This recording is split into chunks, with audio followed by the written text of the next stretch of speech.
Good evening, YouTube. Thank you for joining me this evening and welcome to, I see Andrew is here, I see Philip, Archambault, and Mike, and others who are, who are joining us.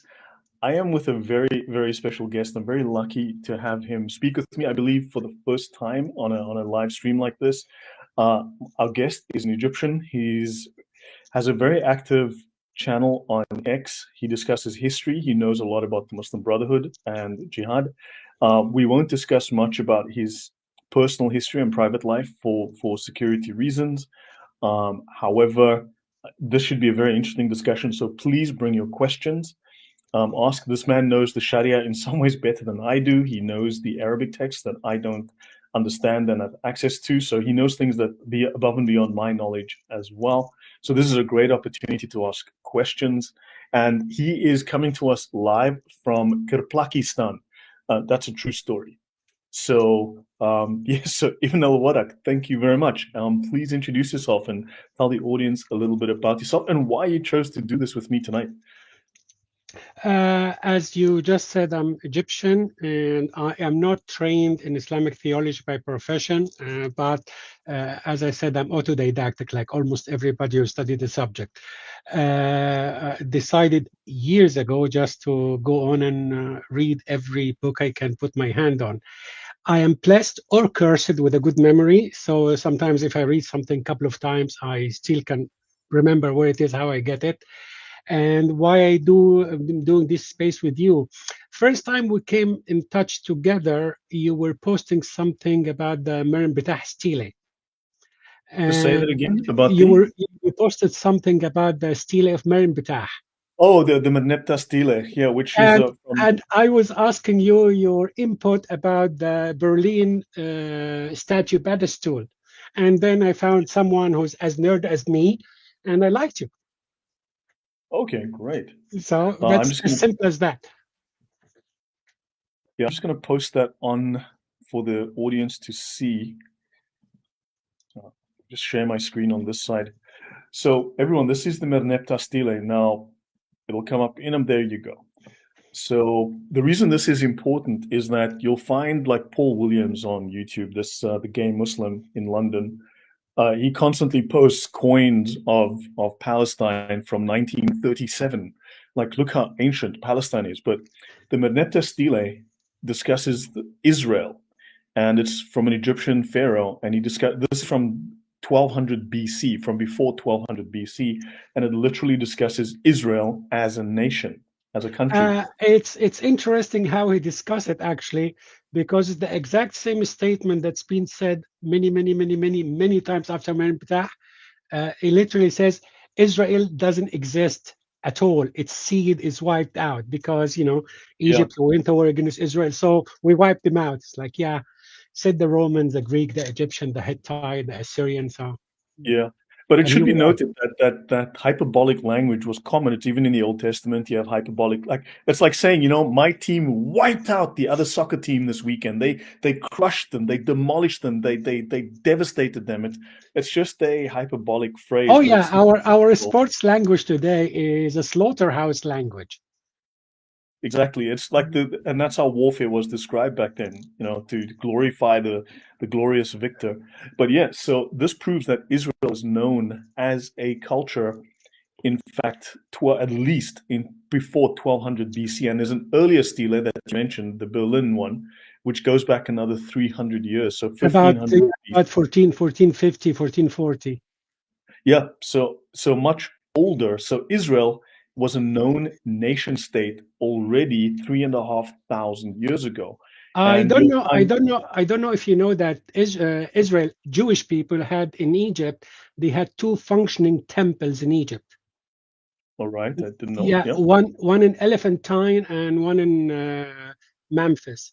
And they were not synagogue. They were functioning temples. And sorry, Alexandria. And in Alexandria, we had in 300, 350 BC, about 3% of the Egyptian population were Jewish, where basically the number of Jews, almost the number of equal to the percentage of Jewish in America today, where 3% of Egyptians were Jews. Okay, so yeah, And then also we have a couple of like there's the Tal Dan stele, and there's another I can't remember the name, dated from like 1000 and from like 800 BC. So there's so in That will be the Black Obelisk of Shalmaneser the Third, and it's right, in the British Museum, and the which Tal it Dan so it stele. shows Yahoo, the king of Israel, in giving tribute to the Assyrian king. Yeah, so we know that at least 400, 500 years after these other records, we actually have existing records that Israel still existed as a nation. The house of David stood. We know this, so that Israel has a long-standing history with that land. So they're Okay, not interlopers, they're not new, they're not from you know, Poland, how as how did how did we start with this subject? But let me try to finish the Israel one as an Egyptian. okay, Uh, sure. a few months ago, I came across something which I didn't know exist called the Cairo Geneza, which is basically, you know what's a Geneza? A, Just gene- remind me. a Geneza is a little hole or a little room in almost every Jewish synagogue where any sacred text is put there. They don't burn it, they bury it. And so they had the one in Egypt in Ben Ezra synagogue with the size of a room. And they put every text that has any mention from the Bible or anything like that. They put it in there, and they didn't empty it for 900 years. So you have about 500,000 document goes from the 9th to 19th century.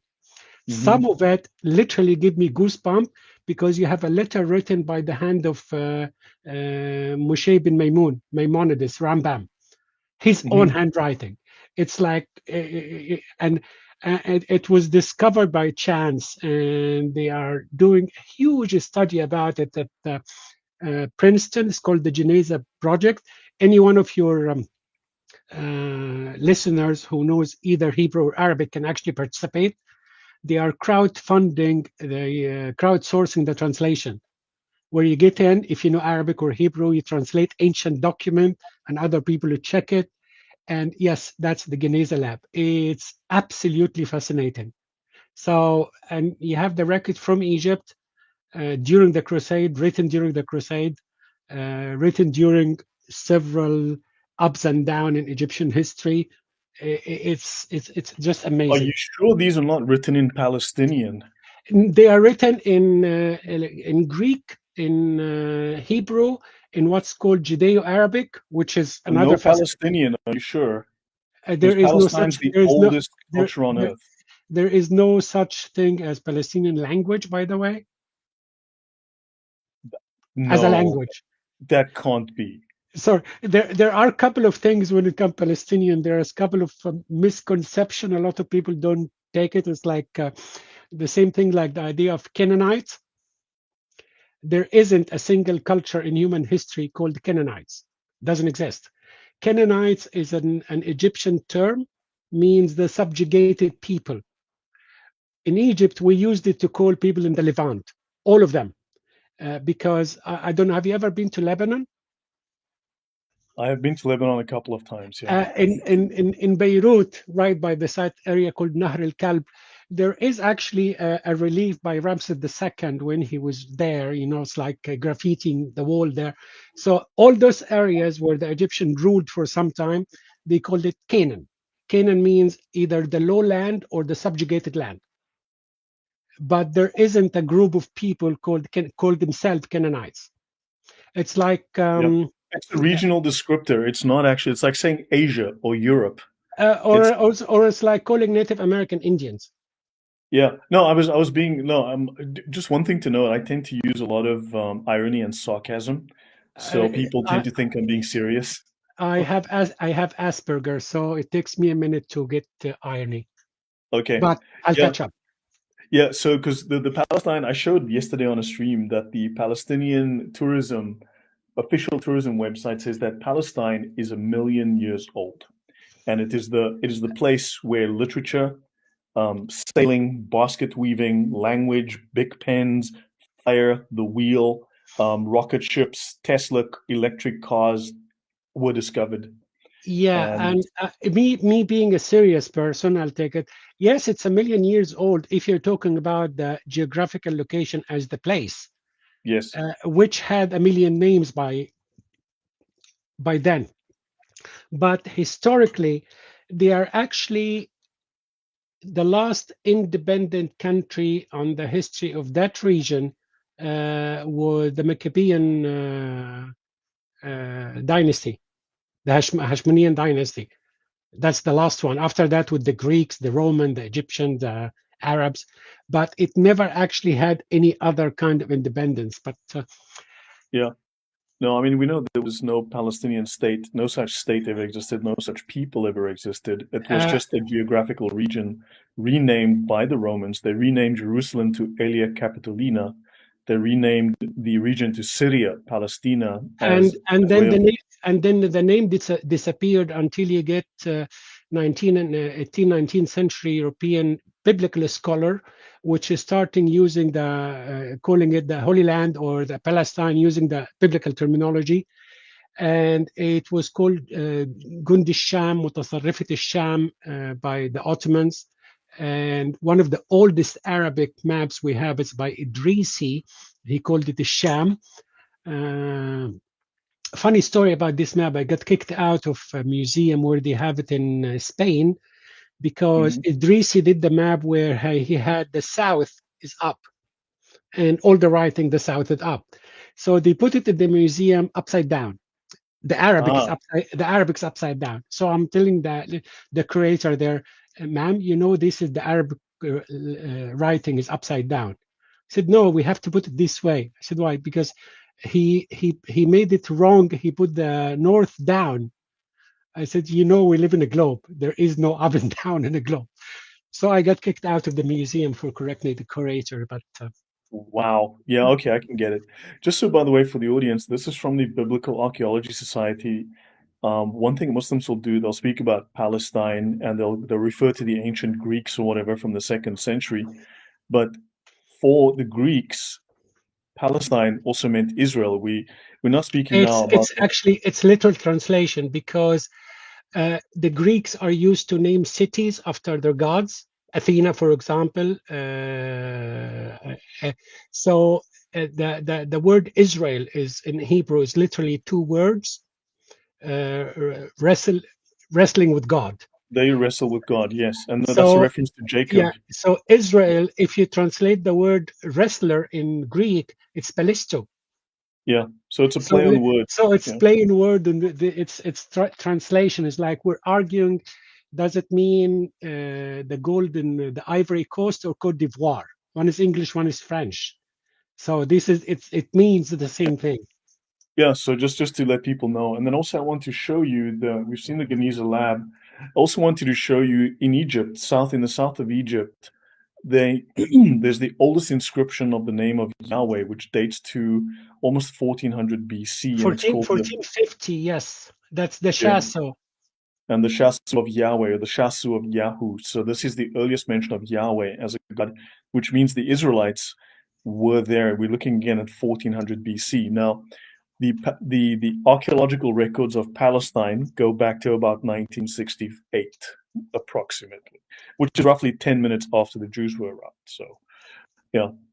uh, because archaeological record in the Middle East was actually for for sociological reason was never a big thing until Europeans start digging this stuff. I don't know if you've ever seen some pictures in late 1800 in Egypt where Egyptian peasant selling ancient mummies in the streets. Yes, I've seen They some. were Yeah. literally because and until 1982 Egypt didn't have any official law regarding dealing in artifacts, ancient artifacts, because it's background noise for us. I grew up seeing the pyramids and I grew up seeing all this stuff everywhere, and it didn't make a big deal. I don't know if you know the story of Henry Eston Laird, the guy who discovered Nineveh. He decided he wanted to discover Nineveh Right. in like 1840. Before him, I believe the British Encyclopedia was saying the Hittite is a fictional group that's mentioned by the biblical author. A few years later, we know everything about the Hittite after discovering the Ashurbanipal library because Henry Eston Laird decided he want to go and discover it. If you ever been to the British Museum and you see the Lakish mural and lion hunt, he's the one who discovered those. But he was a bad archaeologist. He basically got a hammer and broke everything down for transportation. So you'll find bits and pieces in the British Museum. Oh, that's pretty bad. But we know about the Hittite today more than we know about the Egyptian. Okay. Yeah. So sorry. So we kind Sorry, of just veered into this conversation. So you back to have a very Sharia. strong knowledge of history, and you have a very strong knowledge of also things like the Sharia, jihad, all of the Islamic doctrine, the workings of the Muslim Brotherhood, and also Palestine. So you're very well aware of how all of these things fit together in history. And you've been recommended by some pretty big accounts as someone to refer to for knowledge on these issues. I am a nerd and I like history. So and when I find something, I keep digging until I find where it's coming from. So, but you were saying something about Sharia. I don't know what you mean. I mean, when we talk about the Sharia, look, I'll make it easy then. So Muslims claim that Islam has it's a way of life. It's a deen, right? A deen they actually define in Islam's dictionaries, in the major dictionaries like the Al-Qamus, Al-Muhit, and so Okay, on, true, and the Lisan true. al-Arab as a totalitarian political system. And Islam has a full legal system, a full legal corpus that can replace Western law. From birth to death. Yeah. So the Well, the Sharia is reason, a yeah, legal system. the reason I said I don't know what you mean is because the vast majority of people who use the term Sharia today have no clue what they are talking about. Agreed. I mean, Because people use it all the time. Agreed. And they never show. They never actually open a book and say, "Boom, have a look." because for one, the vast majority of Muslim globally, that's my personal claim. I didn't do the statistics, but I can tell you that my reasoning have absolutely no idea what Islam actually teaches. Because until 100, 150 years ago, the vast majority of the body of literature in Islam was not translated into outside Arabic. It either existed in Arabic or in Urdu and wasn't translated Hmm. because in the beginning it was forbidden for Muslim at the beginning of Islam to actually take the Quran with them to the non-Muslim country. So there was a huge debate about Muslim even can we translate the Quran. They only start Right. translated after Christians started to translate it. So they Yeah. needed to have their own theological bent on the text. So Muslims start to translate the text and mostly convert. So those who talk about Sharia don't really know what actually they're talking about. Like, for example, in Islamic Sharia, you would have, by definition, you must have multiple tier legal system. Like there is a statement by several Ibn Abbas, Muhammad is uncle. ليس على أهل الكتاب حدود. There are no punishment for the people of the book because the essence of Islamic Sharia is a purification system. Muhammad said anybody who commits a dhanb, a sin, and get punished for it in this life, Allah would not punish him in the hereafter.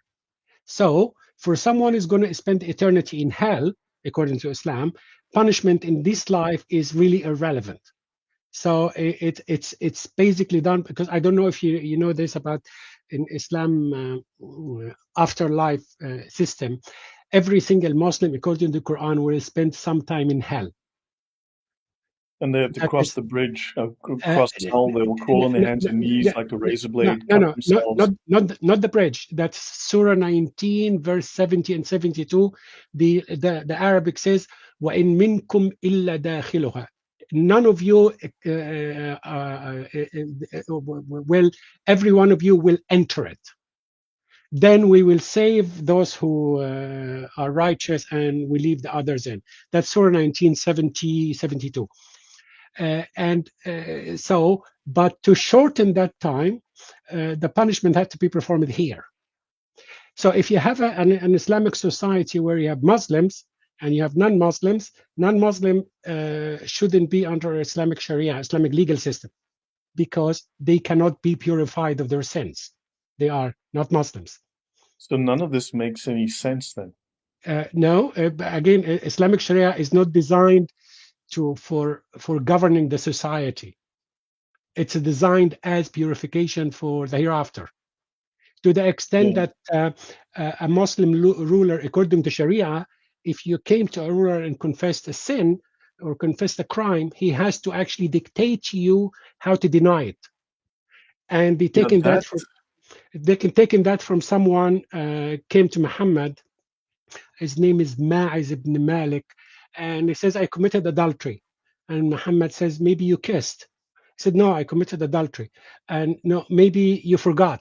So he's trying to give him a way out until the guy insisted that he did it. Then he ordered his follower to take him and punish him. And during the punishment, he tried to run once he started stoning him. And then they ran after him and killed him. And Muhammad said, you should have left him because you're punishable if you want it to be. And then you get other idea where the people who talk Sharia today think it will make the society better. It wouldn't. Years ago, probably about 20 years ago, there was a case in Egypt where somebody stole a heavy machine that was used in the building of the underground, in the tube in Egypt, subway, whichever word you use. And a lot of people said, if we have Sharia, that would never happen. Actually, no, because if you have Sharia, a public property is owned by the state, which everybody pays tax towards the state. So the thief might actually own the stuff he stole because you're a taxpayer. You cannot be punished under Islamic Sharia for stealing public money because you pay taxes. But yes, it is that. The other thing is the system itself is designed ad hoc, like any legal system where you have a punishment that's retroactive. That is by definition unjust system. I don't know where you live. I don't want to know, but imagine where you live today is not a dry country, and you went out, had a drink, and tomorrow it became dry and it's illegal to drink. Can they punish you for your drinking today? You if follow? just no, If, just remind. Yeah. sorry, where you live is not dry and you can go out No. after we speak and have a drink. Right. Yeah. Imagine tomorrow they ban alcohol and make the country dry. Oh no, no, they can't blame. They can't. No, they cannot retroactively blame you for something that wasn't a crime at the time. Yeah. They can in Islam. The first few chapters, first few verses of Surah An-Nur, when people accused Aisha of committing adultery, and a month later, her innocence and the punishment for accusation came in the Quran. Those people were punished, even though when they committed the alleged crime, there were no law that says what they did is a crime, because the system is ad hoc. Whatever happens, like may I make a quick comparison? Look at the Torah. Before the Jews entered the land, they had a law. Any law that you have in existence, almost any law, have two parts: the normative, you shall do and you shall don't. That's the normative, and then you have the casuistic law. If then. Normative law is like the U.S. Constitution. That's normative. Hmm. The casuistic law is what you call in English legal or American legal system, you call it the case laws. Okay. Yeah. Like, don't kill. Okay, someone tried to kill me and I killed him first. That's killing. No, self-defense is okay. So the case law would explain it. Right. Actually, someone's asking, just to mention, Catherine's Sure. asking, so Muslims can never admit to wrongdoing. I'm going to go here to the Ihya Sorry. Ulum al-Din of Ghazali. Ihya Ulumuddin, Right? yes. Yeah. And it says here that for a Muslim, so there is no sin in that falsehood which benefits a Muslim or removes a harm from him. So if a Muslim fears punishment, he can lie, and there is no sin in a lie that saves his honor or him from harm. And it says here that to disclose an obscene act is also an obscene act, because to disclose an obscene act, it violates two two doctrines. One, it's an insult upon Islam because it brings imperfection upon and shame upon the culture, upon Islam. So for you to do that is to show Islam in a bad light. So therefore you are actually doing a wrong thing by pointing to a crime and telling it publicly. And two, it is slander. So in Western law, we have the concept of slander, which is when you lie about someone and you cause them social harm. Whereas slander in Islam, ghibba, is defined within the Sharia as telling something that is true but would harm that person reputationally because it's true. It's something they wouldn't want revealed. And they can also define it as backbiting and other things. So to disclose an obscene act is also an obscene act. So to reveal a crime of your fellow Muslims, because Muslims support fellow Muslims. So every man should save his life, property, and honor by taking recourse to falsehood, to lies. So if you are asked about a secret thing of your brother Muslim, you can deny it to preserve his honor. And it says that if you hide the sins of your brother Muslim, then in paradise, Allah will hide your sins and won't judge you for those. And the foundation for that is several hadith by Muhammad where he says, "Man satara ala Muslim, satara Allah alayhi fi dunya wal akhirah." Whoever cover a Muslim sin or shortcoming, Allah will cover his. So you actually, if you saw a crime, you're not supposed to report it. Just which is crazy. How can you then consistently enforce law? Because the law is not designed to again, I was comparing the two things. You will find a law of a land that designed to keep the society peaceful and safe is designed for everybody, regardless of what the person belief system is. You commit a crime, you get the same punishment. That's the law. In Islam, it isn't. Like two people would commit the exact same crime. One of them might walk and the other get executed, or one of them chops his hand. And I'll give you examples. And because like if a Muslim and Christian living under Islamic State stole something, if they stole from another Christian, then the Muslim might get punished, but the Christian wouldn't. Because could you just pause one moment, please? Sure. Islam Truth is a regular troll, and Islam Truth, this is probably what, the 12th time you've come on this channel under a new pseudonym. As I've said before, are you willing to come on with me live, and you and I, we go through all of the Sharia manuals, all of the authoritative ones used in these schools of fiqh, we read them, and we see if you can validate the claims that you make. Now, you were saying here that Lloyd thinks every Muslim is evil. No, Islam is evil. I was going to say there is every belief system, Islam, Christianity, Judaism, Hinduism, a belief system is judged by its founding document, not by the action of its followers.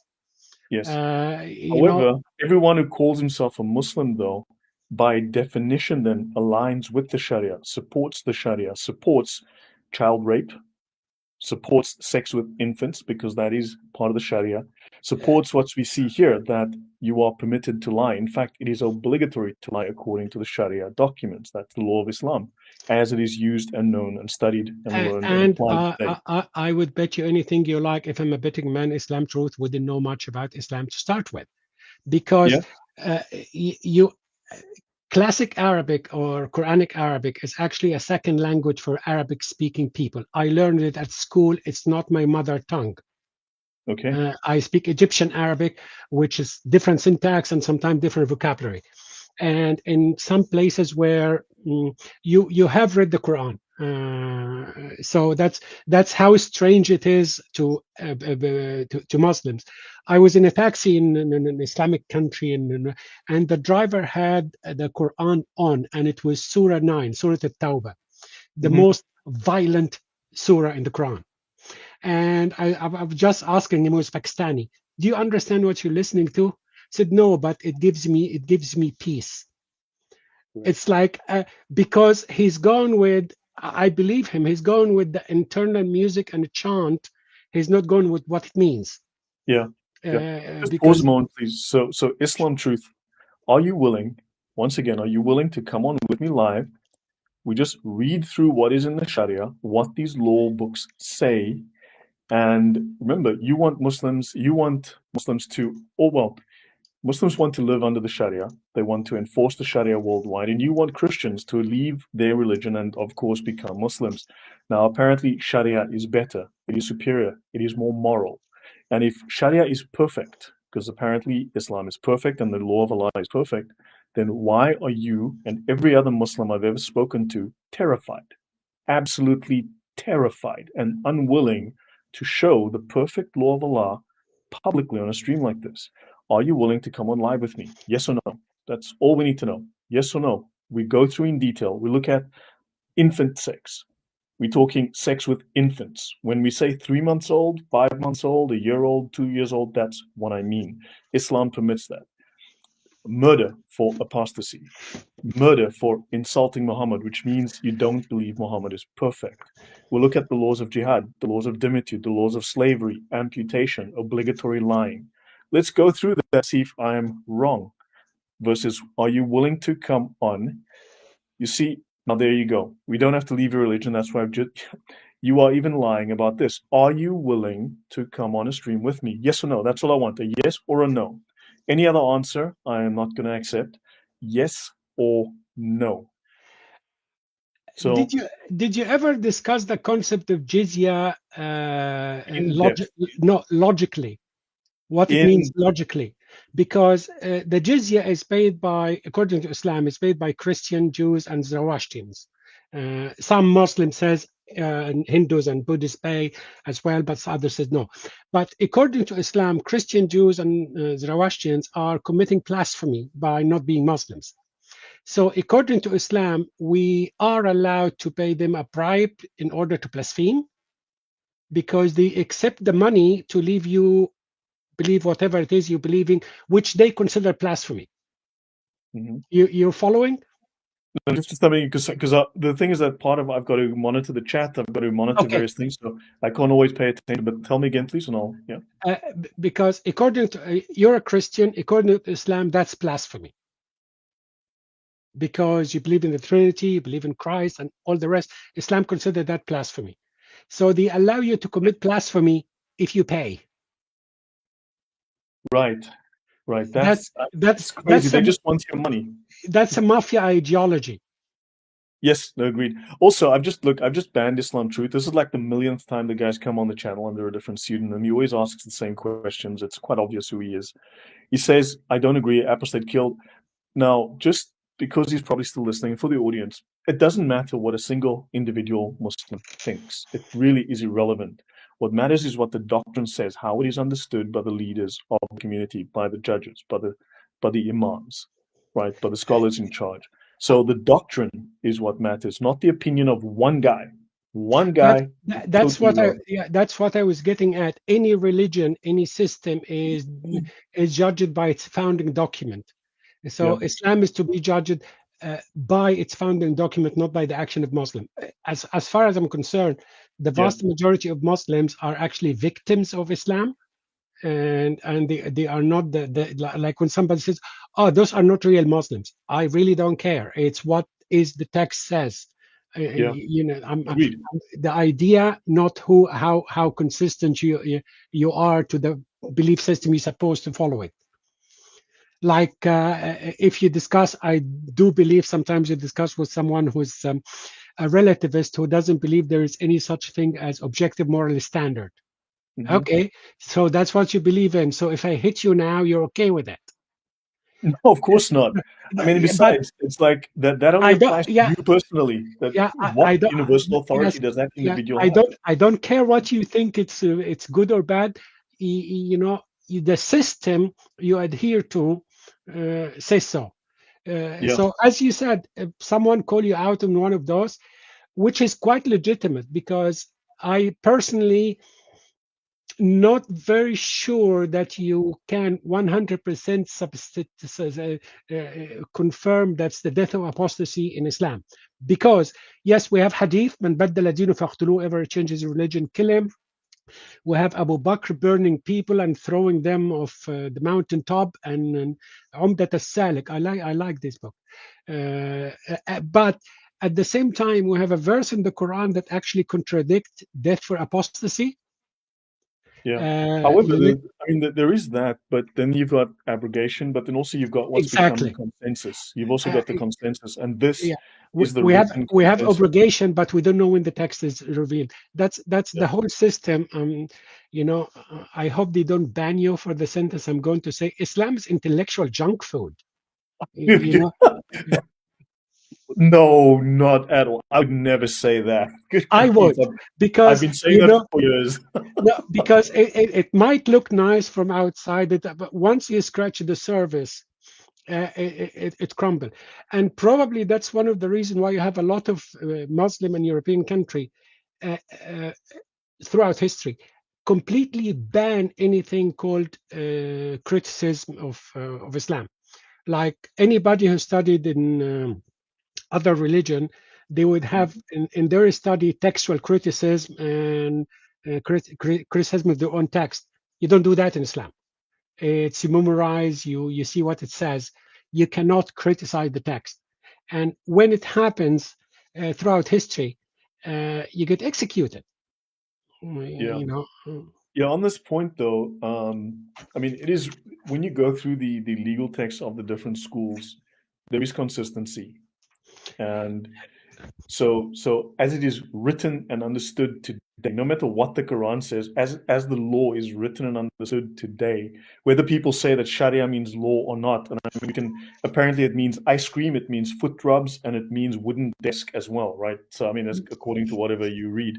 But as it is written and documented today in the legal text, it, this is what it means. This is what it says, and it consistently says like, Yes, this is absolutely true. But here's the point: if what it is stands for today is not absolutely supported by the founding text, it no, I understood. okay. No, fully aware. Everyone But know. I but mean, it no, the Sharia.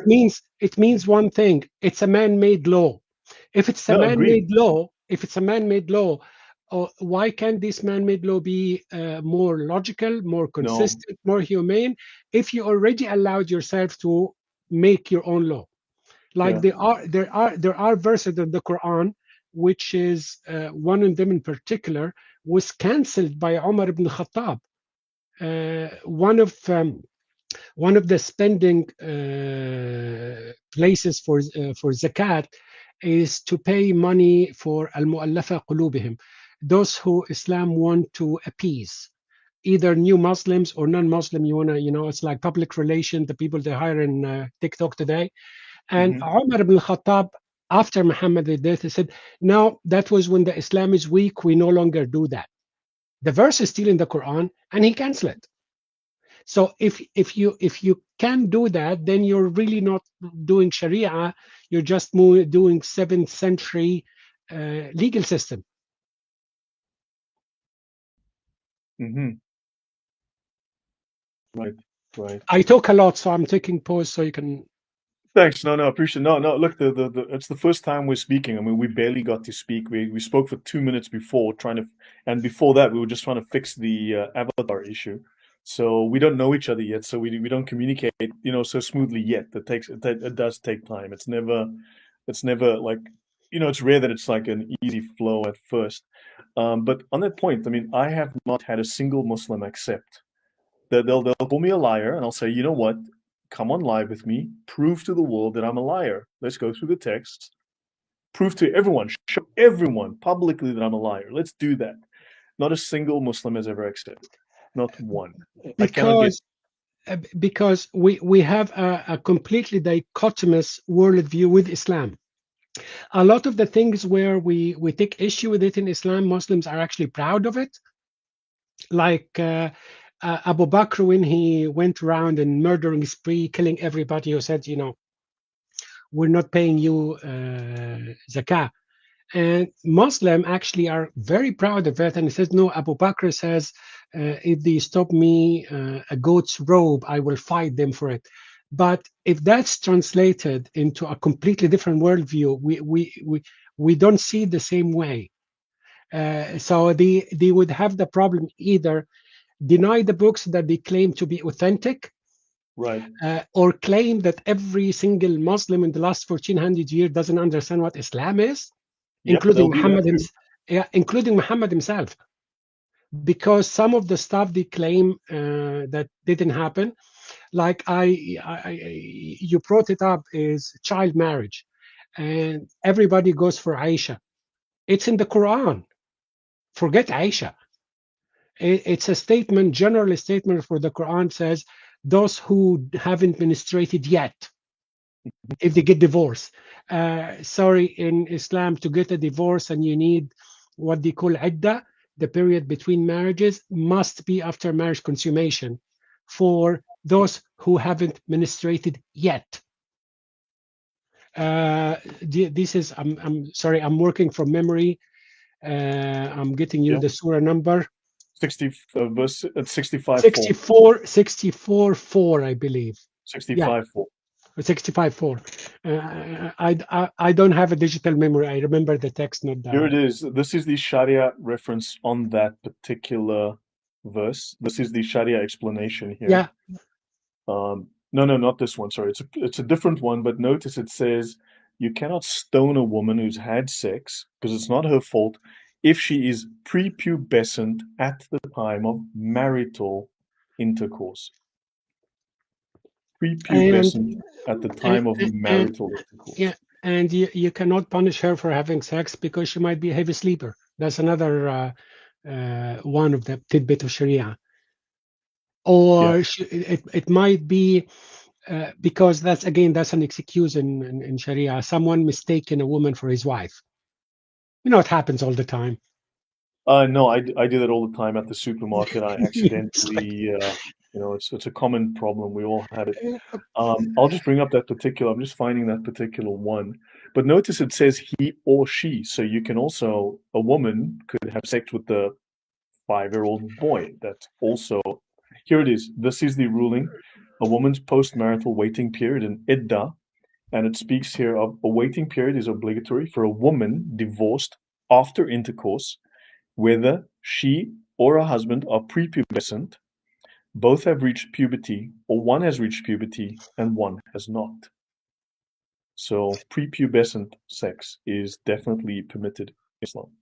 And for Shia, it's probably worse because for Shia, they might allow temporary marriage for prepubescent. Yeah.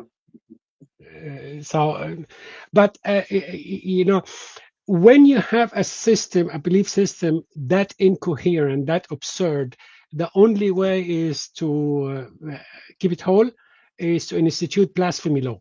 You cannot criticize it. And if you say anything wrong about it, we'll get you. So actually, I'll bring that up.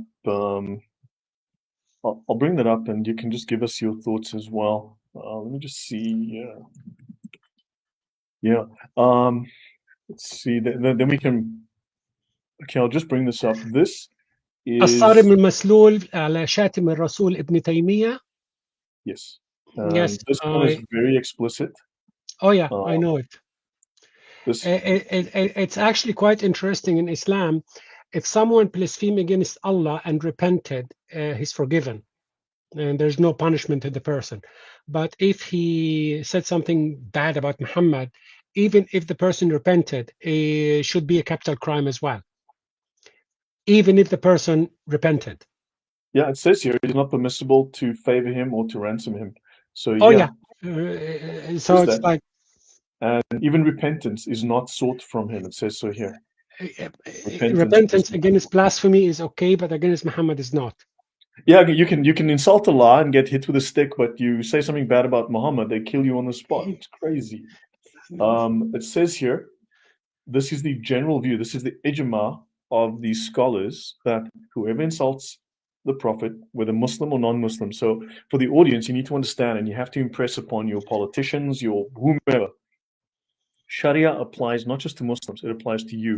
The prime directive, the prime doctrine in Islam is commanding the right and forbidding the wrong. They've got to enforce the Sharia and prevent violation of the Sharia. So they've got to prevent you from violating the Sharia. And so, you need to understand that Sharia applies to non-Muslims as well, worldwide. And the question is just whether or not a Muslim is going to be willing in a Western country to enforce the Sharia, as we've seen recently in Germany and Austria and other places, where they are willing to do so, where they are willing to go and do these things. So the scholars have consensus that whoever insults Muhammad is to be killed. And this book goes on and on like this. It's just killing, killing, killing. And if the legal system or the state didn't do it and an individual did it, there is no punishment for the individual. Back in the 90s in Egypt, we had a very enlightened Egyptian author, Warraq Foda, and he was basically executed in front of his office. And they got the Grand Sheikh of Azhar in the murder trial. I said, oh, he just took a presumption upon himself to kill the guy, but he shouldn't be punished for it. Yes, they let him free, right? Because the crowd was on the. Yeah, I remember this case. No, he got some years in prison because the court didn't listen to Sheikh Al Azhar, but the religious authority says he shouldn't be punished at all, because what he did, he took it upon himself to do the job of the government. Wow. That was it. It's not murder. And notice they speak here of political killing because there is a benefit. So the killing due to the likes of those reasons and to be according to a perceived benefit. They call this the political killing. And because Muhammad practiced that with Abu-Ifk, Salam ibn Rafi ibn Abul Haqiq, and Asma bint Marwan, with several people he actually practiced that, where he sent a delegation to kill them, some of them in their sleep. Yeah. So political assassination is legal in Islam, and it can be, and the imam can order such a killing. It's crazy. An imam can order a hit on someone, which is nuts. Yeah. The problem you have with the modern day the Sharia brigade is every single belief and political system have the concept of perfect society, but that perfect society is in the future. You progress to the better. Christians do it, Jewish do it, atheists do it. But within Christianity, our kingdom is not of this world. That kingdom is it's still future. My point is, it's still in the future. It's not now. You work towards the betterment of everybody to the future. In Islam, the perfect society is the first generation of Muslims. It's not the future, it's the past. So, Muhammad says, the best generation is mine, then those who follow, and this who follow, and then everything deteriorate. You will find, if you study in the last 150 years, different Islamic groups, each one of them becomes more violent than the one before, because they're trying to get to the recipe of the 7th century. Like Al-Qaeda didn't have a slave market or burning people alive. When ISIS came, they did that because early Islam had a slave market and Abu Bakr burned people alive. Then whatever it is, they tried to match the recipe of the 7th century. So you're talking with people that literally want to drag the whole world to live in the 7th century environment with everything in it. And you're talking with people with the 1400 years time difference. Right. Also, you mentioned Al-Qaeda. I should just note for the audience again, just the point of interest. Al-Qaeda never called themselves Al-Qaeda. That was a name applied by Barack Obama's CIA and such. Well, even prior to that. But I mean, you're looking at the Bush government and so on, the Clinton government, infiltrated by the Muslim Brotherhood in the shape of CARE. So Al-Qaeda is translated typically as the base. And it doesn't mean a secret lair in a cave or a military base. It just means the base of foundation. Muslims. The foundation, the foundation. That's what it means. The foundation of Muslims who believe in the purity of Islam and want to make a caliphate, blah, blah, blah. However, Al-Qaeda actually called themselves the Global Jihad. And the majority of their members were not Arabs, were not in Arabia. Like 70% of Al-Qaeda is based in India. So if you want to stop radicalism and Islamism, which is another fake term, which just means not real Muslims, then you need to also deal with Pakistan and India, who are even worse than what's happening You coming out you of hit Arabia. the yeah, you hit the nail right on the head, because one of the major contributor to all of those, you have his book in your library, was Abu al-A'la al-Mawdudi. Mm. In his book Al-Mustalahat Milestones. al-Arba'a, the four terminology, where he get ruling is not to be in the prerogative of any human being. He completely remove making laws out of the hands of any human. And as a part, when the British left Pakistan, the Jama'ah Islamiyya with Abu al-A'la al-Mawdudi and Abu al-Hasan al-Nadawi, they had part to play in the Pakistani government. That was 47. The Egyptian Muslim Brotherhood thought they will do the same thing in Egypt. Abdel Nasser was a member of the Brotherhood. Okay, no. I know Uh, this. I mean, Bin Laden was as well, for instance. uh, Bin Laden because all of them, it's if you follow the map, Maududi did taught in Saudi, and Bin Laden studied in Saudi, and Abdullah Azzam, the Palestinian Afghani jihadi, also studied there, and it's all the same link with the exact same ideology. The difference happened is the Egyptian government didn't actually give the Muslim Brotherhood role in the government that run Egypt after 52. Instead, they executed Sayyid Qutb and a few Hmm. others. And since then, it started to mushroom into one group after another. During his time in jail in Egypt, I believe he wrote Milestones. milestones, Yeah. Ma'alim ala Tariq. He wrote it in prison. And the worst thing you can have is someone is writing a legal document and is trying to be poetic. So it's anybody can understand it any way they like. The Arabic can be understood in so many different ways. That's how you get takfir wa hijra in Egypt. That's how you get Jama'ah Islamiyya, you get Islamic Jihad, because each one understand Qutb in a different way. Mhm. And of course, the second book he wrote in jail was Our Battle Against the Jews. That's the title of his second, one of Okay, I his didn't know books. about that. Okay. معركتنا مع اليهود, Our Battle Against the Jews. And we still today, actually, in the consequence of the writing of Sayyid Qutb, Hamas is a direct disciple of him as an offshoot of the Muslim Brotherhood. Yeah, I mean that they're in their 1988 um, constitution, they state we are the Muslim Brotherhood in Palestine. So yeah, I mean Yeah, they didn't deny it until they get a westernized public relation expert to tell them, tune it down, guys, just don't say yeah, it out loud. But in yeah. Arabic, they still say it out loud. It's still the exact same thing, because the whole point with them is it's not, as a lot of people, including yourself, says it's a global khilafah. Global khilafah is actually probably a first step, because according to the Quran, we have these days Elon Musk is going into the whole idea of multi-planetary species. According to the Quran, if we discovered intelligent life form in another species, we have to fight it as well, because the Quran says fight those who are near you or next to you. There is no terminating point, uh, even on planet Earth. If you turn everybody into Muslim, then you start, but he's a Sunni, I'm a Shia.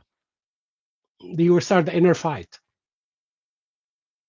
The first major fight in Islam was what? With Aisha versus Ali, or Aisha versus Uthman.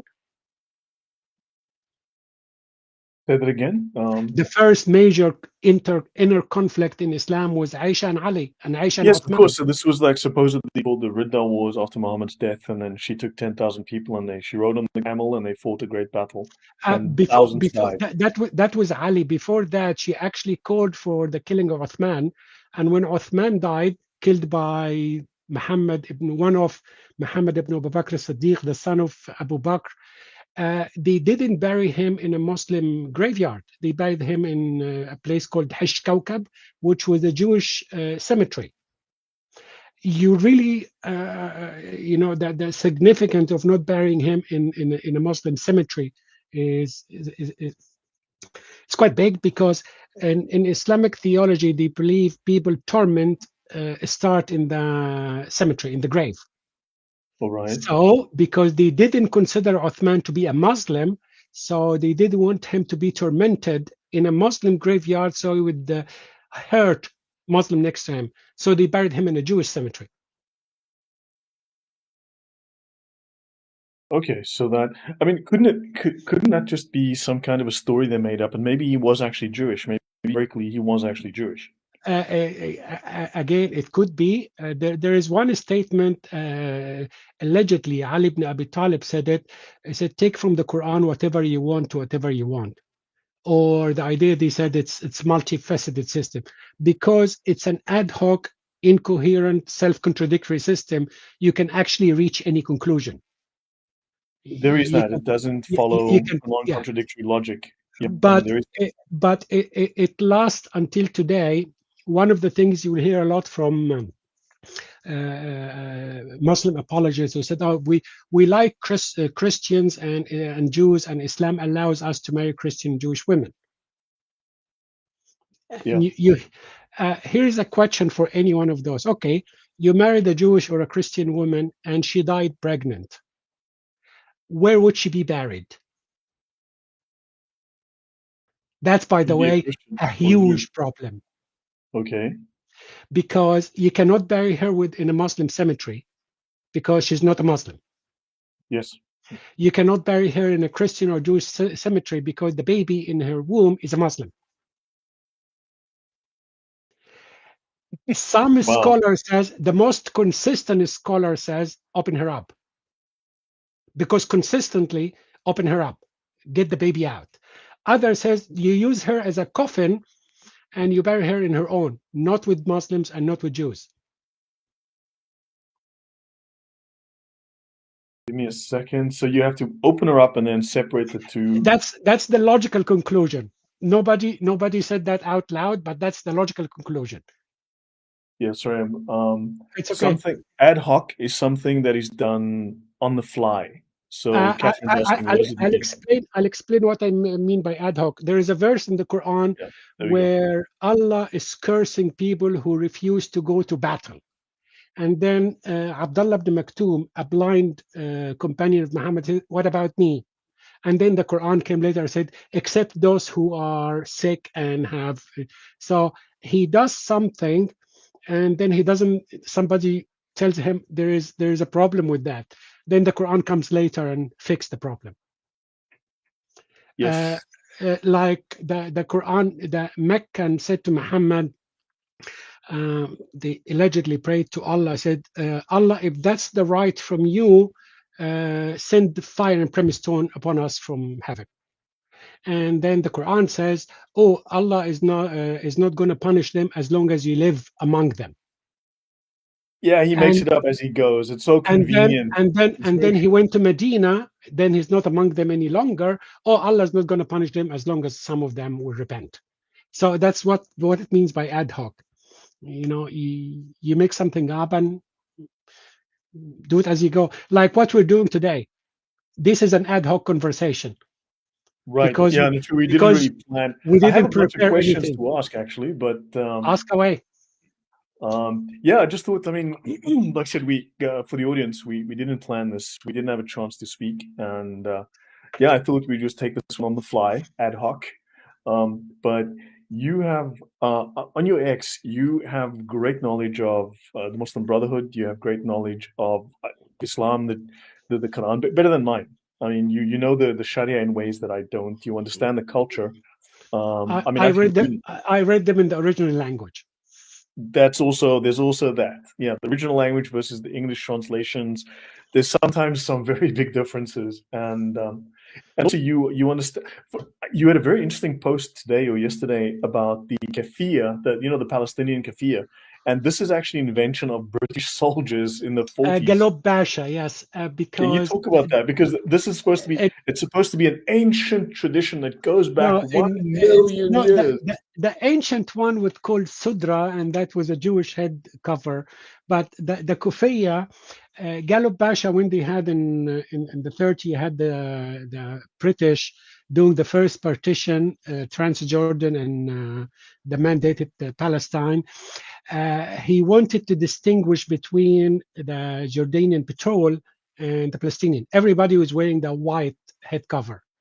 So Galop Pasha gave them the checkered red and white. That's the Jordanian one. And it's the one with tassels on it. The Saudi one doesn't have tassels. Yeah. And So this is a 1940s creation, 1940s 19, invention, right? 1930s. 30s. Okay. Yeah. And it just became simple after that, because before Galop Pasha actually have it, it was you have the plain white cover like the Saudi and Emirati wear today. But then you have the black and white one, different split. There are actually two kind of them. There is the wider black and white, which was made famous by Arafat. That's the Fath one. And then you have the smaller checkered black and white. That was the PFLP.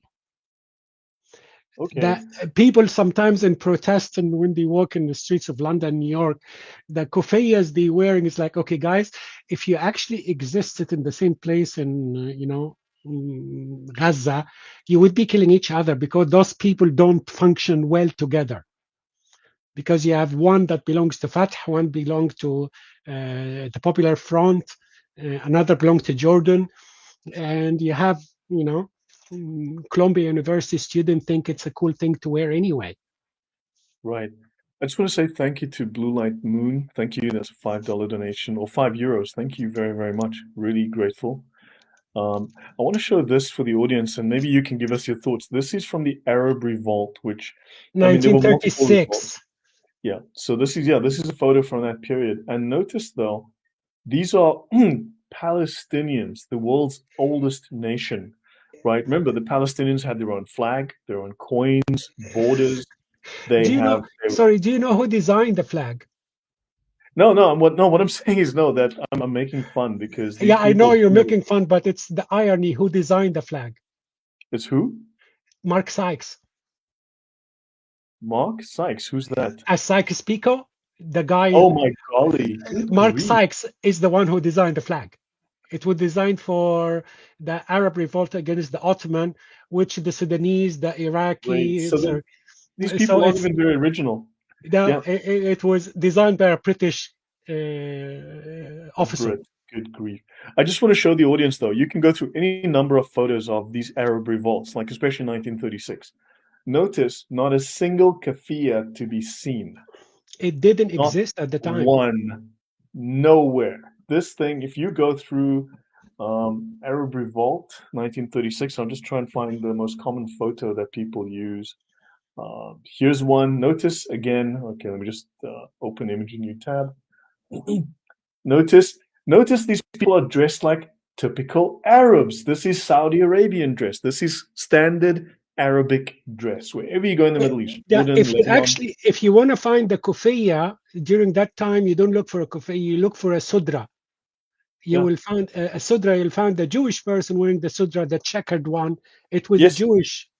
You will see what's his name, wise man wearing it quite often.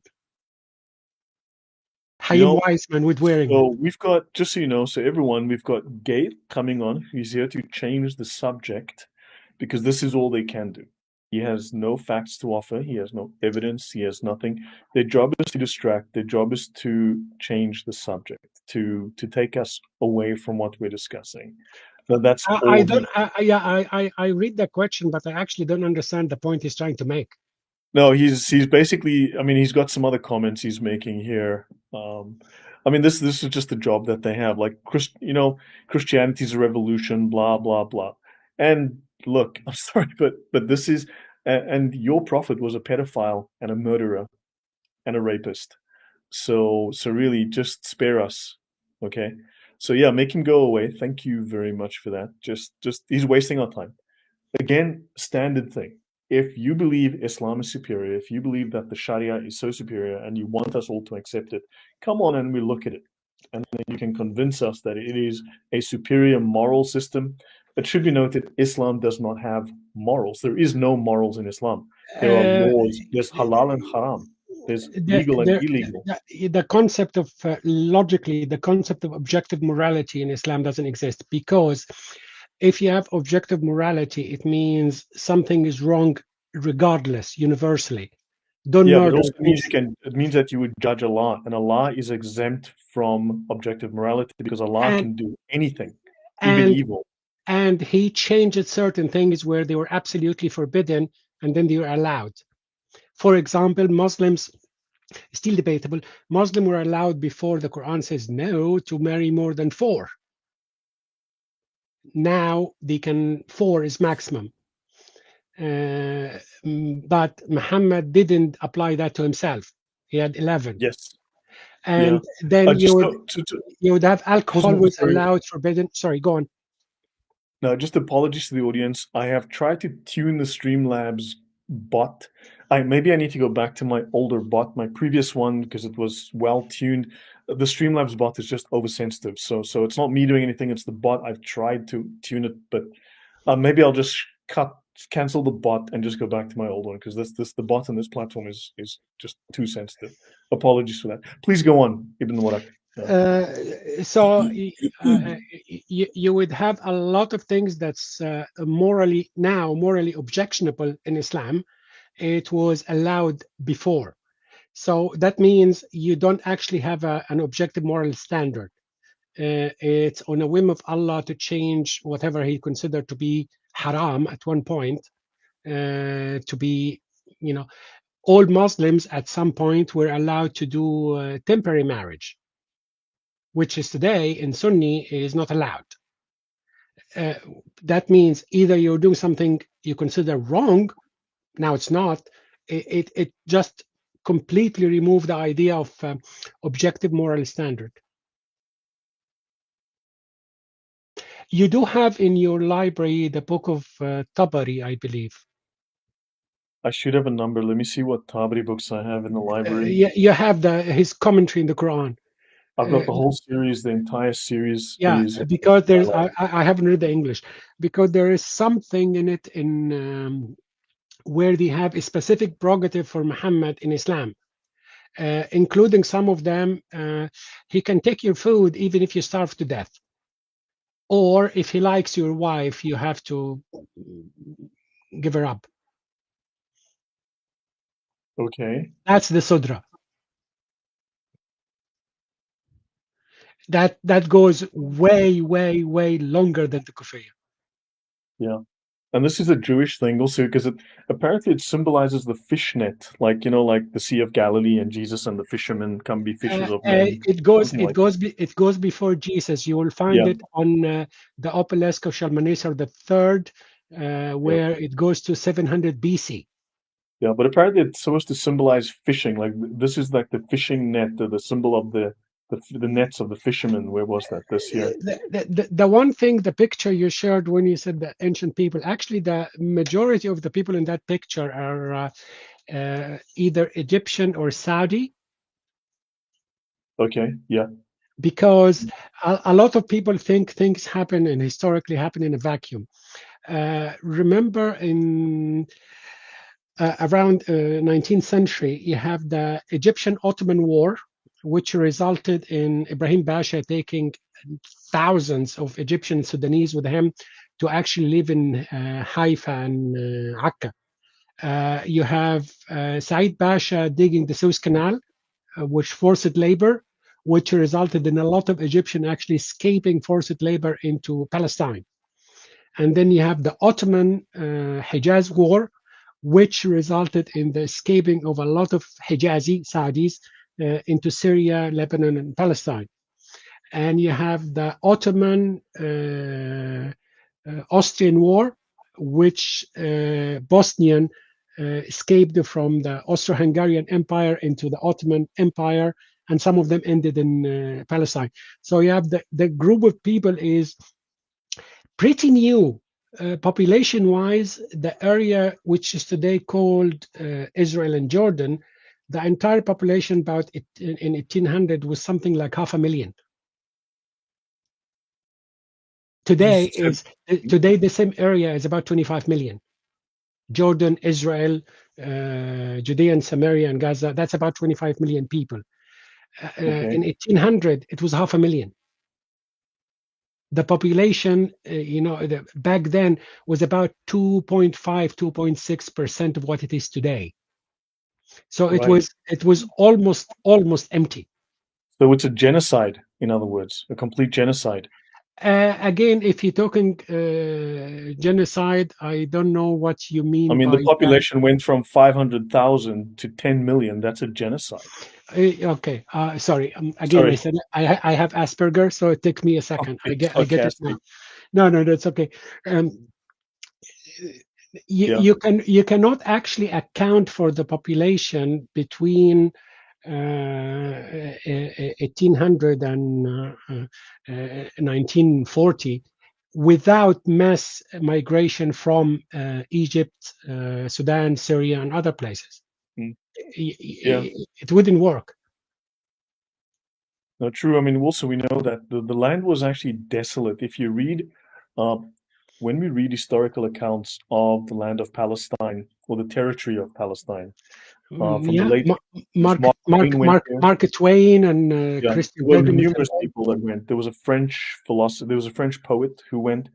All of them write that the land was bare. It was desolate. There was no one there. You could go for days not seeing a single person.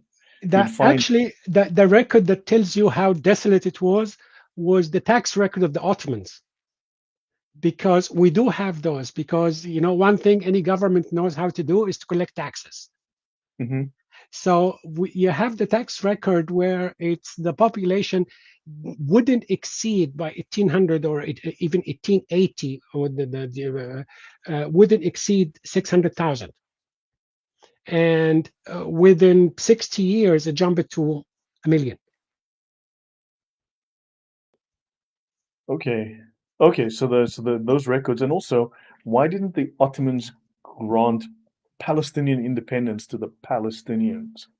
Because they Uh, weren't, because all the passports were Jordanian and Egyptian, all the birth certificates were Jordanian and Egyptian, all of the identity documents were Syrian, Jordanian. yeah, if you look at what happened on the region, the Brits literally imported kings from Saudi, because the Iraqi was a Hijazi king, the Jordanian back then, Abdullah was born in Mecca. The Syrian king was Saudi. So they were trying to give. Ever heard of Gertrude Bell?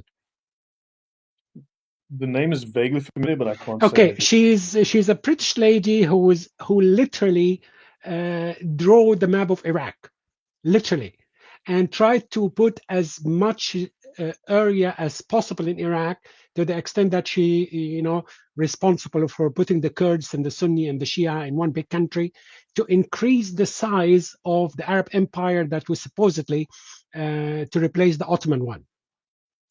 The whole problem you have in the last 100 years is because if you want to have the Arabic Empire, either pan-Islamism or pan-Arabism, goes from Bahrain to Morocco. What's the problem you have? You have a little land in the middle that doesn't belong to the Arabs.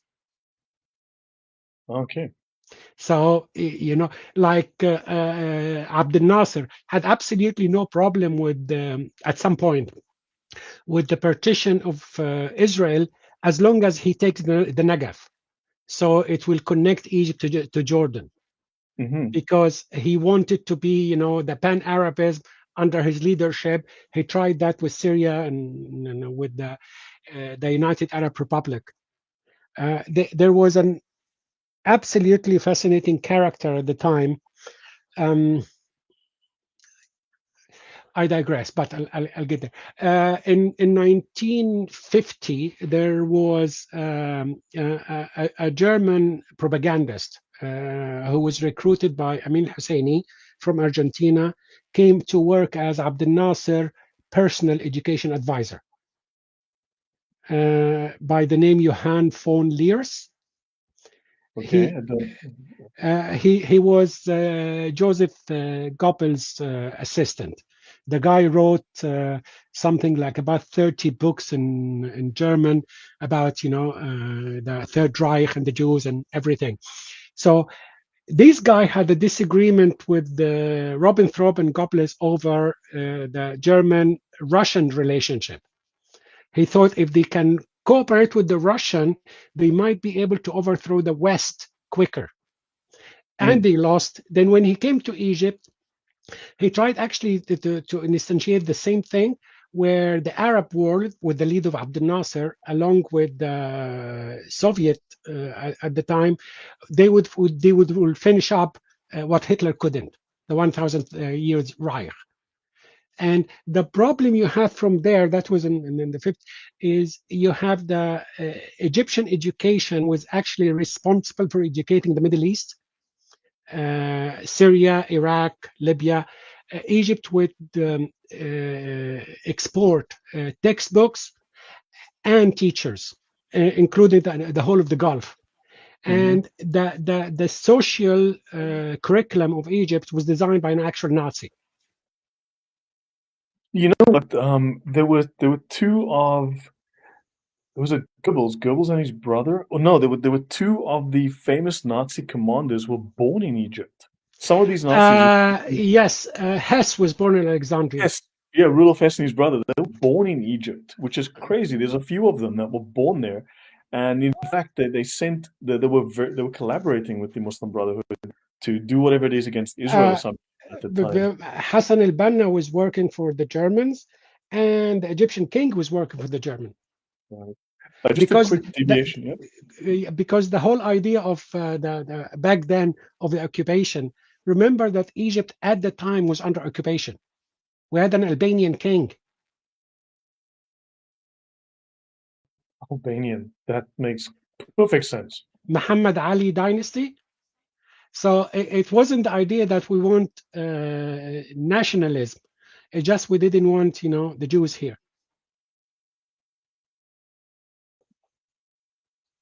Hold on, I'm just trying to get some info.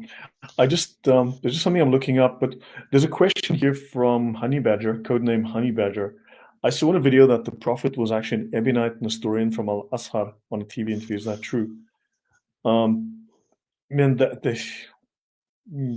Maybe. I understand where it came from, because there is a hadith in Bukhari when it's talking about Warraq ibn Nawfal. Yeah, I'd have to say no, right? No, Bukhari says about Warraq, he would translate from the Hebrew Gospel as much as he can. The problem is we don't have anything called the Hebrew Gospel. So some scholar would say what he called the Hebrew Gospel with the Ebionite text. I believe Patricia Crone and Michael Cook went with that theory. There is a very not exactly, because look, it's actually off topic, so I'd rather not explore that. It's actually, I'd say no. Generally speaking, I'd say no, but yeah, it doesn't strike a chord with me, to be honest. Yeah, my feeling is no. Just so, by the way, here's a question. There's a comment here from Alwarraq X. Look, Israel, as you know, is illegitimate because it was founded in 1948. Because it's only that makes it 80 years old. Okay, so it's founded in 1948. That's 52. The vast majority of nation globally are founded after the Second World War. So Egypt is invalid because it's founded in 1948. Algeria is completely bogus because it's from 1962. Bahrain from 71. Djibouti from 77. Egypt 1922. So it's ancient. Sorry, Kosovo 2008. Jordan, 1946. Oh my gosh, Israel should be ashamed. Look at the age of Jordan. It's a real country. And Egypt, that the 1922 is actually not correct, because 1922 it was independent from the Brits, but it was under an Albanian dynasty. Right. Until 52. 61, Lebanon 43. I mean, Lebanon is 5 whole years older than Israel. So The, clearly Israel is just a fake. the, No, it's 5 years. Yeah, Israel's a fake because Lebanon really shows what an old nation is. actually, Lebanon never existed as an independent nation in history, ever. So are you saying that all of these Muslim claims just do not ever get backed up by the facts? It's all just fiction these people are throwing at No, us. here's the thing in Muslim mentality, whichever land Islam ruled for a day, it becomes theirs It's forever. waqf. Yeah, They still yeah. until today actually want Spain back. They want everything back and they have to take the whole world because the caliphate, Yes. the Uh, requirement is universal. because you could, and the reason for that, there is a hadith by Muhammad. He said in a vision, Allah bended the earth for him, and he saw the east and the west, and his nation rule would reach as far as he can see. So he basically professed for them that they're going to rule the earth, and then for the majority of Muslims, take that to the bank. Right. And nothing else does compute. But back to the point you made of the illegitimacy of Israel, whatever method actually Israel came about by, it's the same method you have Jordan, Iraq, Syria, and Lebanon, because you had the French and the British mandate over those. Right. Yeah, So so a lot of these arguments fall flat then. with a little different, the French mandate over Syria and Lebanon in for some time in the 40s was actually with the Vichy French government, the Nazi French. Right. Okay.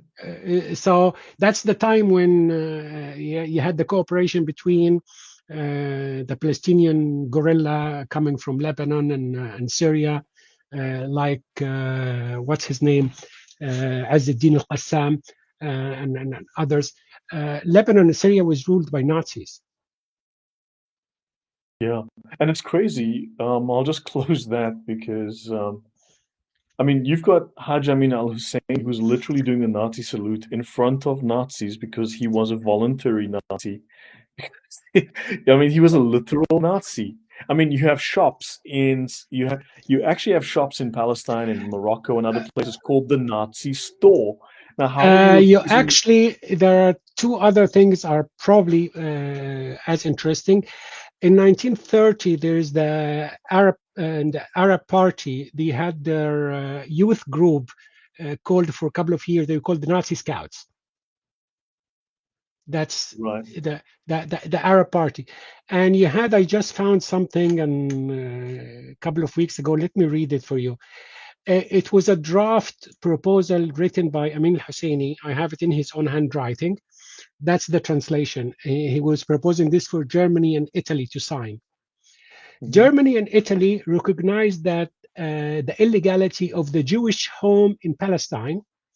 They accord to Palestine and to other Arab countries the right to resolve the problem of the Jewish elements in Palestine and other Arab countries in accordance with the interest of the Arabs by the same method that is the question is now being settled in the Axis countries.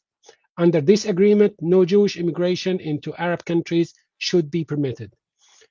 Did you hear that? He No, wanted to solve. He wanted to solve the Jewish element that's written in 1941, the Jewish problem in the Middle East, across the Middle East, not just in Palestine, by the same method the German and the Italian were solving that problem in 1941. So they were collaborators all across. That is crazy history.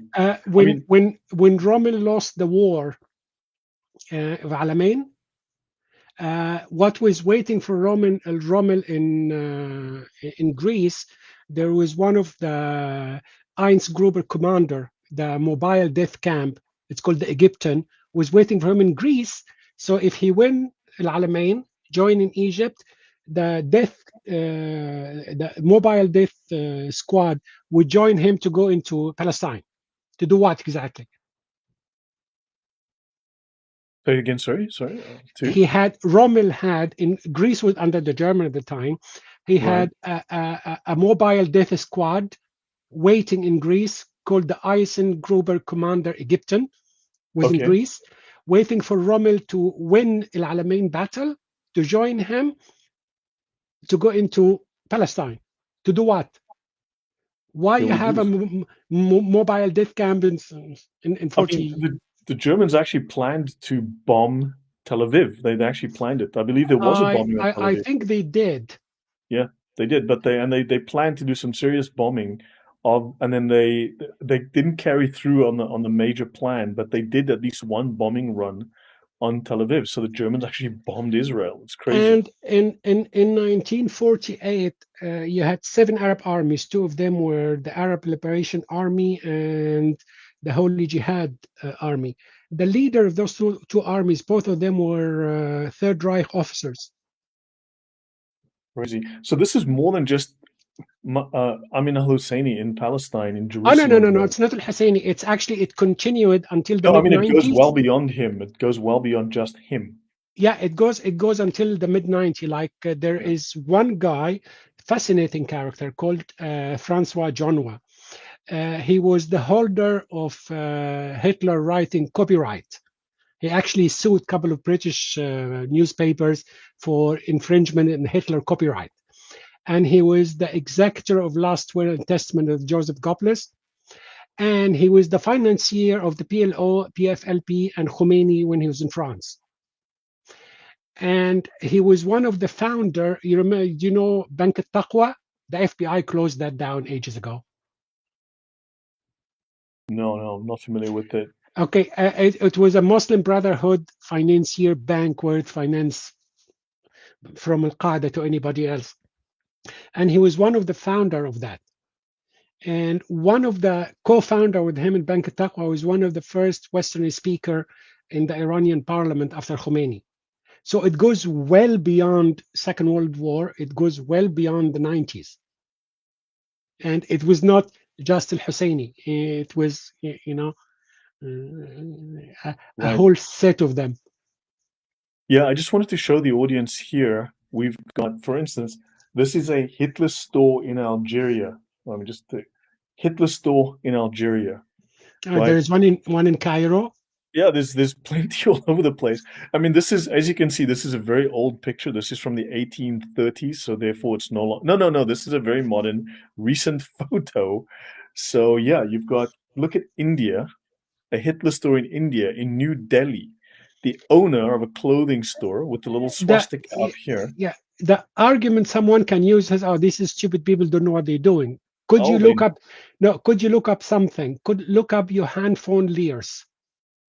Let's see, because this thing keeps going to Polish, which is Johann van Leers.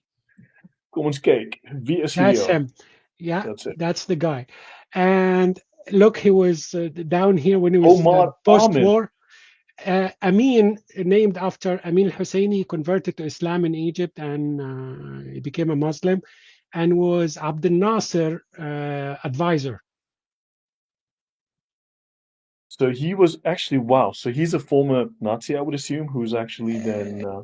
He was what we call ultra comfort, old soldier, not just. I think he has something like about 30 books in German, and he wrote a few in Arabic. One of them called Juden sahen Sie, the Jews looking at you. And that was Jamal Abdel Nasser educational advisor or propaganda advisor. Okay, I actually want to show the audience something here. Just for the audience, just this is on my channel. This is called Hitler, Palestine, and Muslim Nazis, Part 3. We just maxed this out. So you can just see this. Notice there's your Nazi officer. And as you can see, these are full-blooded Germans right here. You can see this is definitely an Eskimo. It's sarcasm. So notice you have a German Nazi SS officer. Yeah. Do you know what happened to those Croats and Bosnian Muslim after Second World War? They actually, some of them joined the volunteer army in 48 war. So Right. you had actual from the SS Waffen 13. You had some of them actually joining in the Arab side on 48 war. Yeah. So these are Muslim Nazis. I mean, so Muslims have the cheek to say, well, Israel's a Nazi state. That's like, man, these guys were Nazi to the brim, all There, across Arabia. there, It's there is crazy. there is a book was published recently, very interesting, called Nazis on the Nile, Okay. where it lists all, because they were in Egypt, they were in education, in police, in military, and on and on and on. It's a very interesting read. Wow. Yeah. I mean, and Al-Husseini And was called the yeah, Führer of the Arab world. I mean, he was the, uh, yeah, and I did go on through my X account. We did a few about them, where we documented the do you connection, want because to do you want to spend a few minutes just going through your X account, just going through some of your posts, the kind of things you respond to? So, or shall we do that? Or, I mean, basically, I am a history nerd. I don't like historical revisionism, and I try to bring because Thomas Sowell said the worst thing you can the way you read history is how it was, not how would you like it to be. So mhm. I would love it if, as an Egyptian, if our government did come out and says, okay, we were in the wrong side in the 48 war. We made King Farouk made the bad decision. Let's move on. Post World War II, the Japanese embraced the defeat, and they actually came out where the German as well, the Italian, and they were welcomed into the family of nations. Arabs, because of the culture, we still insist that the 48 war is not over yet, and we just want it to continue. And the education system is being corrupted, where we actually don't study history. A lot of people you will talk with in the Middle East haven't studied anything about the history of the Arab-Israeli conflict at all. They study propaganda, not history. Like, first time in my life I read the Israeli Declaration of Independence was in my mid 20s. I did not know they actually asked the Arab to stay, because Mm. all what I learned and growing up, oh no, no, no, they went on randomly killing everybody and told them to get out. Where in historical fact that didn't happen. So I just like to correct people when they pick up, this weird random fact of we've been around for thousands of years. It's like, not really. We have um, uh, different culture. In Islamic country, there is a group of people called Ashraf, the Mhm. nobles. Those are the descendant of Muhammad, and they used to have different agency to actually record the family's name, because they had certain privilege under the Ottoman Empire. So we actually literally have the names of every family and where they came from. Okay. And it's published in books by Arabs, where each family, where the Tamimi and Husseini and Khalidi, where they came from. And then we have the ones from Egypt. So history is a little different than propaganda, especially with the graduate of the TikTok University of History. Just annoys me. Interesting. I just have here, I won't go too much longer. I try not to go for like, long shows Uh, but I just want to show your X account and maybe we can just, you can just highlight one or two things that, about your, I'll just drop this in the chat so everyone can find you on X. Please follow him there for those of you who are on X. Um, yeah, this is the first one you have. This one, this is actually was from an article by Abu Mazen Mahmoud Abbas, where he's saying in 48 the Arab government are the ones who asked the Arab Palestinian to leave. mhm. But of Yeah, course, people say, but they there is, lost. They lost yeah, the war, so. yeah, there is another one which is absolutely fascinating to me. If you go down, it was a leaflet from Haifa Worker Union, appealing to the Arab population is, please don't leave, please stay. Those people are, not helping you. That's the whole Nazi connection in Arab. So Yeah, I've done Palestine extensively, the history.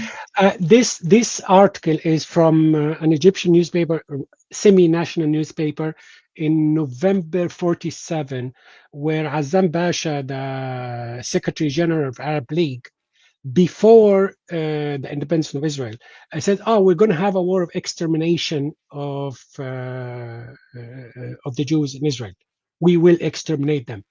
So the Arabs actually had in mind where we're going to finish this war in a couple of weeks and we'll get rid of everybody. Didn't work, thankfully. Hmm. Why is it that you've left Islam, I believe, right? You were a Muslim, you're an ex-Muslim now. Yeah. Yeah. Are you willing to mention why did you left Uh, Islam?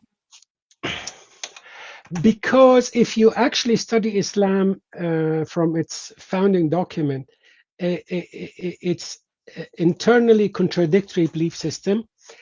At best, you have an unknown being called Allah. There is a couple of things you have in you have al-Aqidah Tahawiyya in your library. There is two concepts, for example, two concepts within Islamic theology: mukhalafa, dissimilarity, and tanzih. How you translate tanzih in English? I'm trying to find it in the encyclopedia. Oh wow, my English. Tanzia, you said. Tanzih. Sorry, I'll look it up. Spell that. Just spell it for me. What's it like in English? It's one of those things where I know the word. Yeah, but how would you spell it in English? Tanzi. What would it be? Tanzih in English will be T. No, how do you spell it in Arabic? Tanzi, what? Yeah, Ta in English. ta na za ya te nun ze ye te. Tanzih. Transcendentalism. Okay, Allah in Islam is so transcendent and so dissimilar from his creation, to the extent that Muslim theologian says whatever comes to your mind, Allah something else. Oh, okay, that's convenient. Do you know what the implication? Tasbih wa No, tanzih. tanzih, yeah. You know what's an so they literally says whatever comes to your mind, Allah something else. You know what's the implication for that?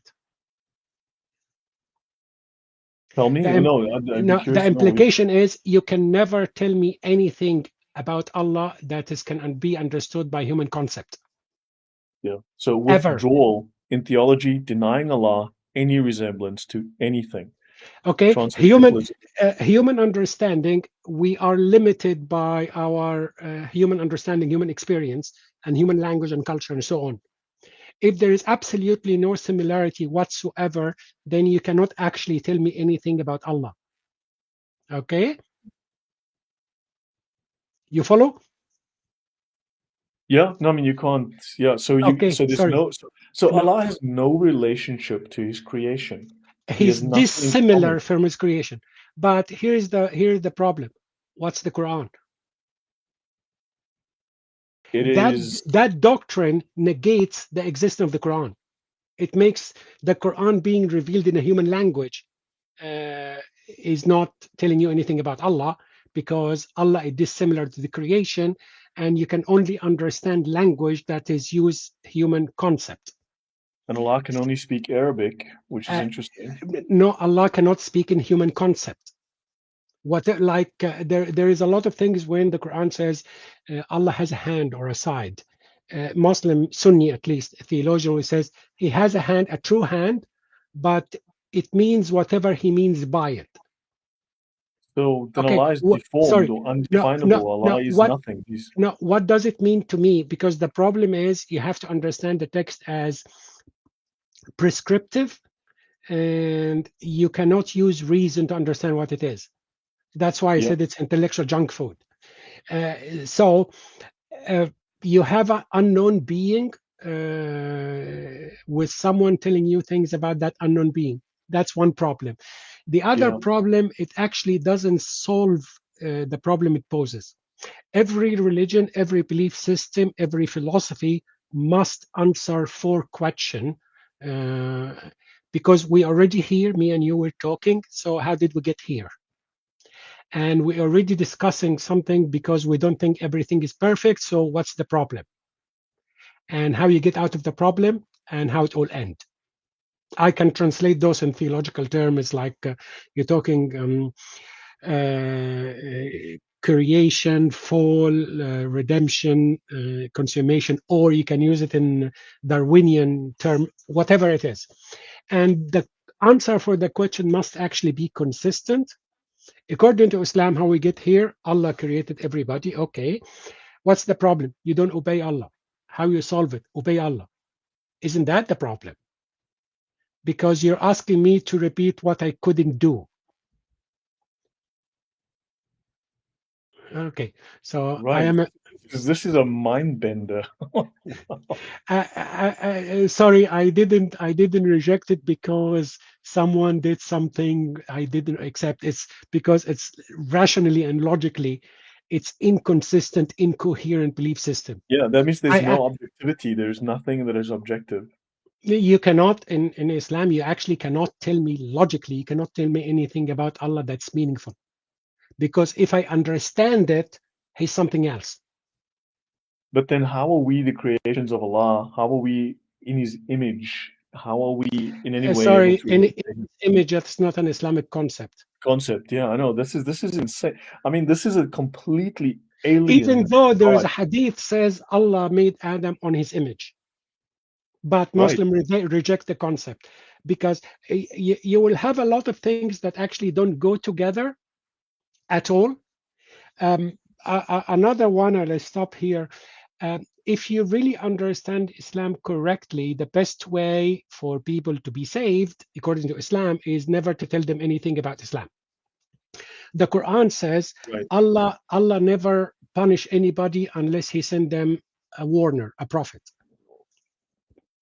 Okay, Right. so if you don't want to punish people, what should you do? Don't send anyone, because if they don't know, they cannot be punished. You know, according to Islam, people go to hell for rejecting Islam. It's not saving anybody. But if you don't want them to reject it, then don't tell them.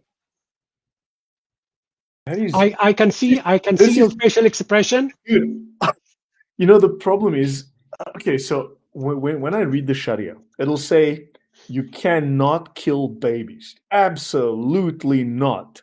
Uh, And then, like, as you're reading that same sentence, it says, except if it happens by accident, or you really have to, or there's no choice, or the guy won't surrender. Then you know, uh, just kill the and babies.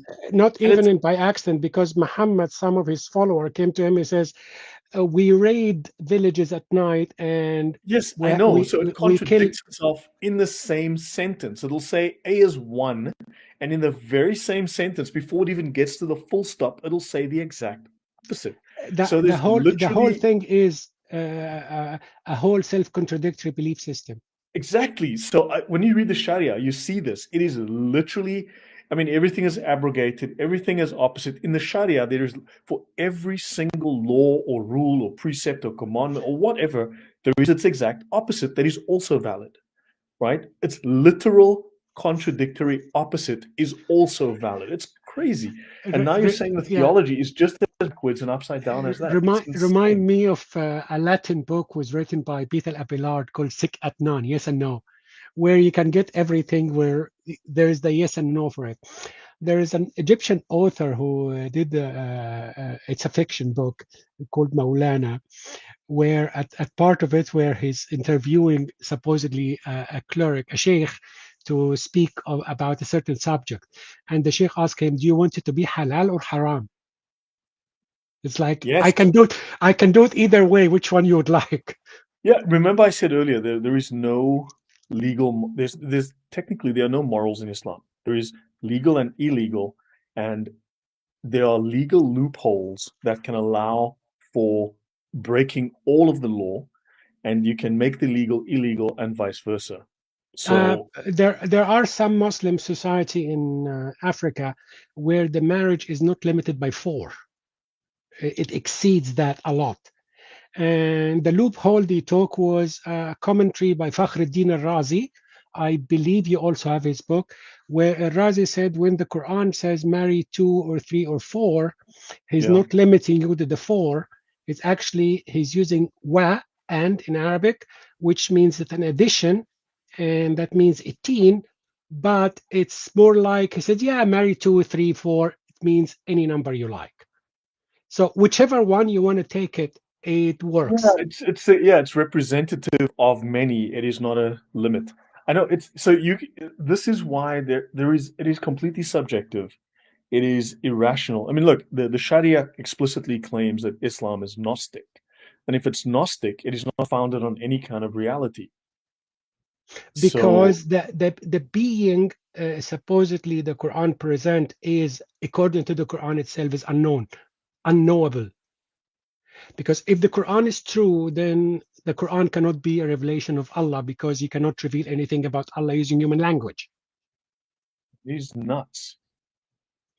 Uh, Allah's an alien. I mean, this is so this is incoherent philosophy. This is incoherent. no, alien might be like what you call them, Scientology. You can actually have an alien belief system that's coherent, like realism, but it's incoherent. You cannot actually have it any way other than a smorgasbord approach, pick and choose whatever you like and ignore the rest.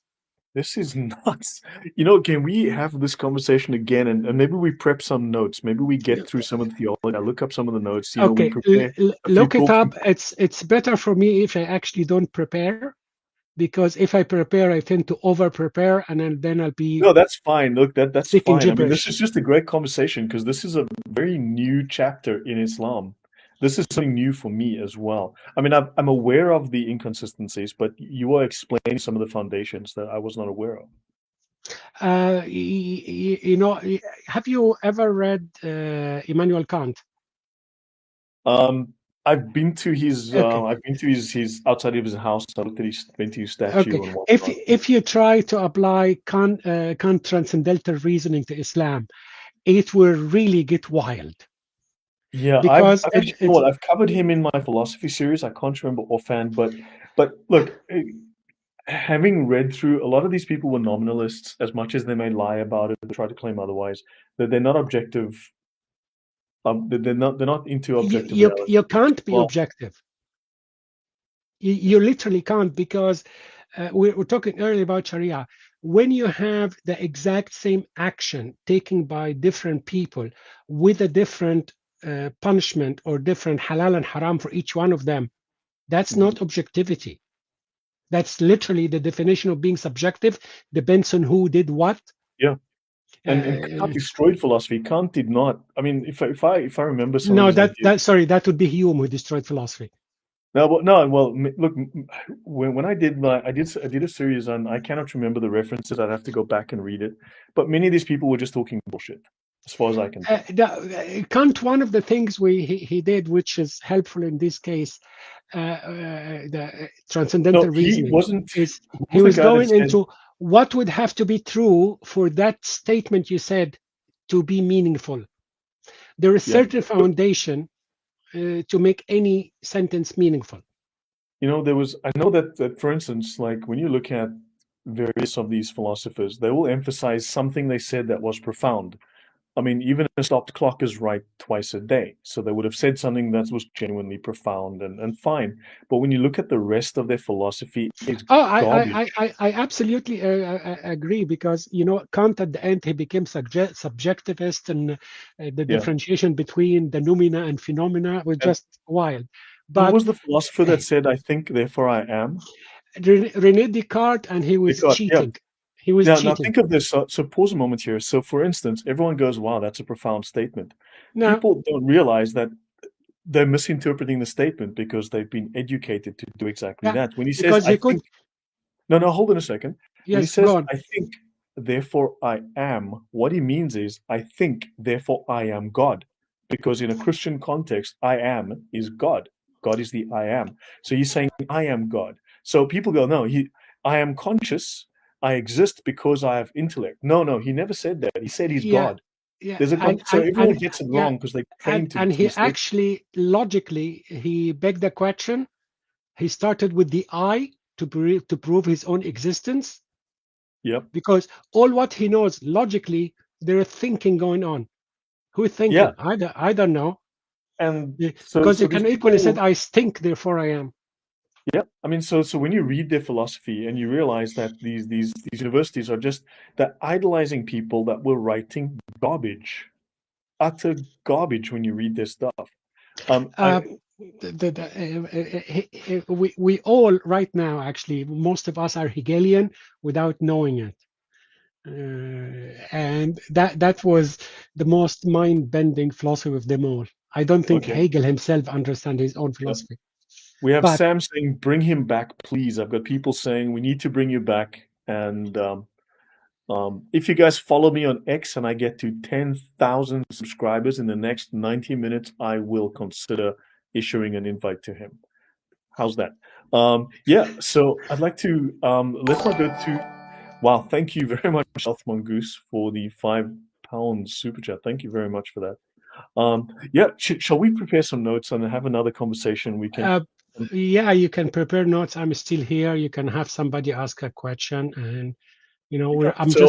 I'm getting to know you. That's all.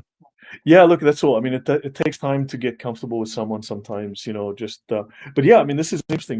These I mean, look, few people realize that there's a lot of philosophy that also made its way into Islam, but they misinterpreted Plato's philosophy.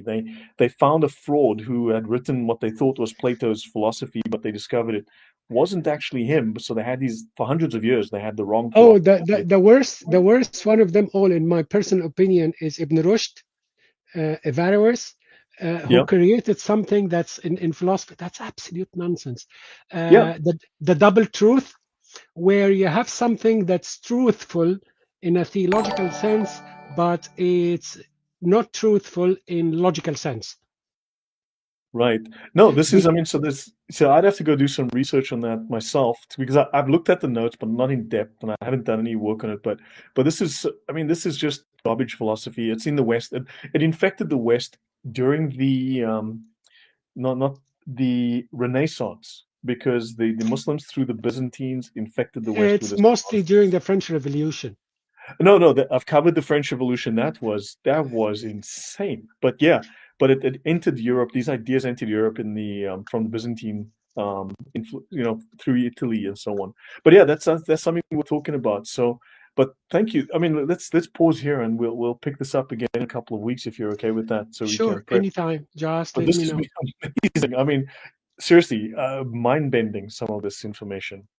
And for next time, you really should tell me to stop talking, because I end up talking to myself, and tell me to stop talking when I go in a rabbit hole.